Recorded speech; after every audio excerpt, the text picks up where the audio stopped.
Assalamualaikum warahmatullahi wabarakatuh. Perkenalkan, nama saya Helman Firdaus dari kelas 47, mata kuliah Desain dan Analisis Algoritma. Kali ini saya akan mempresentasikan materi 1, yaitu pengantar algoritma. Apa itu algoritma? Algoritma adalah urutan atau langkah-langkah untuk perhitungan atau untuk menyelesaikan suatu masalah yang ditulis secara berurutan. Sehingga algoritma pemrograman adalah urutan atau langkah-langkah untuk menyelesaikan masalah pemrograman komputer. Siapakah penemu algoritma? Dilihat dari sudut bahasa, algoritma itu berasal dari kata algorithm yang berarti algoritma adalah perhitungan dalam angka Arab. Nama penemu algoritma adalah Abu Ja'far Muhammad Ibnu Musa al-Khwarizmi.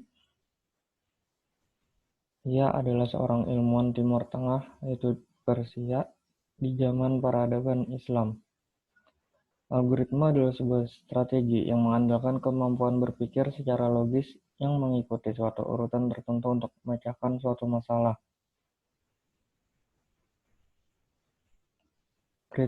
Ciri dan kriteria suatu algoritma. Ciri yang penting dalam algoritma yang baik adalah 1. Algoritma harus berhenti setelah mengerjakan sejumlah langkah terbatas. 2. Setiap langkah harus terdefinisikan dengan tepat dan tidak berarti dua atau ambiguitas. 3. Algoritma memiliki angka 0 atau lebih masukan. 4. Algoritma memiliki angka 0 atau lebih keluaran atau output. 5. Algoritma harus efektif. Setiap langkah harus sederhana sehingga dapat dikerjakan dalam waktu yang masuk akal. Kriteria algoritma yang baik. 1. Tepat, benar, sederhana, standar, dan efektif. 2. Logis, terstruktur, dan sistematis. 3. Semua operasi terdefinisi.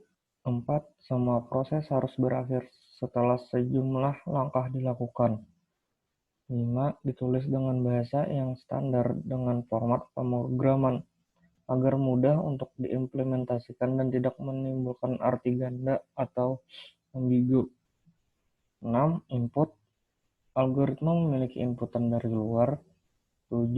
Output. Algoritma memiliki minimal satu output atau keluaran. Adapun juga aturan penulisan algoritma.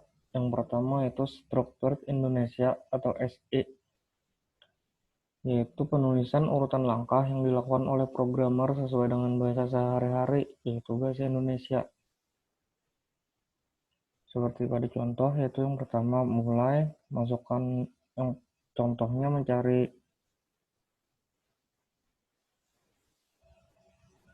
luas persegi panjang, yaitu seperti pada contoh mulai, masukkan nilai panjang persegi panjang.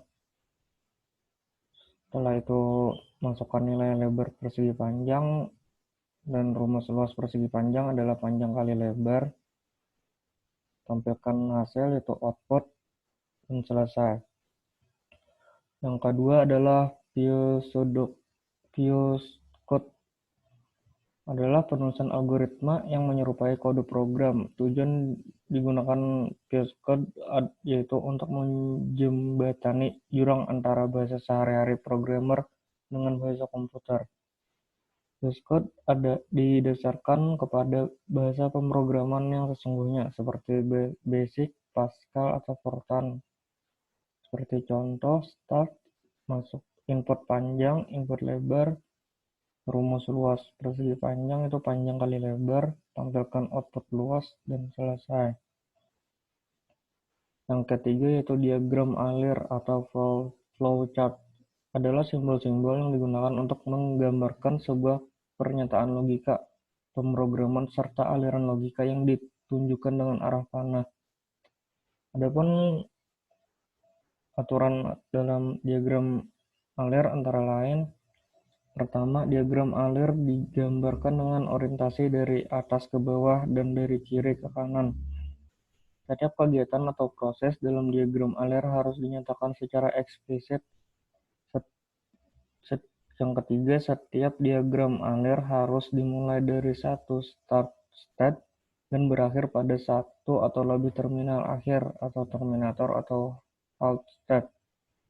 Gunakan konektor dan opaque konektor state dengan label yang sama untuk menunjukkan keterhubungan antar part algoritma yang terputus atau terpotong, misalnya akibat pindah atau ganti halaman.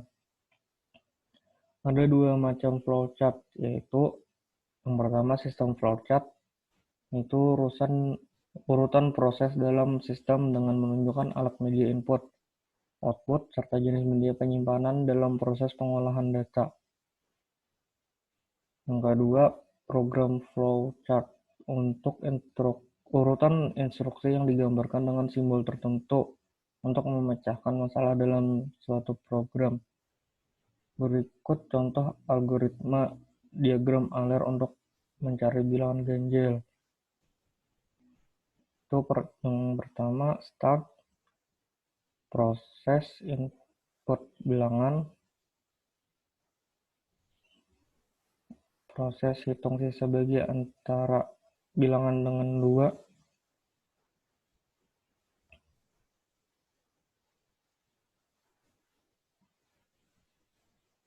setelah itu apakah sisa 0 sini, jika tidak cetak ganjil maka cetak genap. Selesai. Sekian presentasi dari saya. Salah kata mohon maaf. Wassalamualaikum warahmatullahi wabarakatuh.